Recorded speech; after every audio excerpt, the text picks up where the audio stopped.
Hey guys, in this video we're going to take a look at how you can change the keyboard touch and hold delay time on the Samsung Galaxy S22 series. First, tap on the home button to go back to the home screen. On the home screen, swipe down at the top and tap on the settings icon.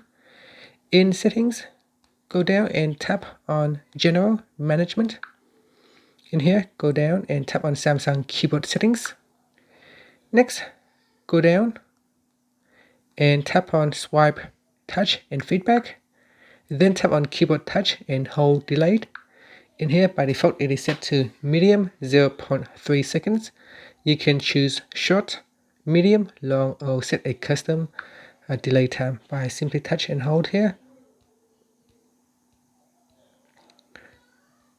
And then tap on saved. And that's it. So you can set your own custom time, or you can choose one of the preset in here. And finally, you can tap on the back key to go back to your settings, or tap on the home button to go back to the home screen.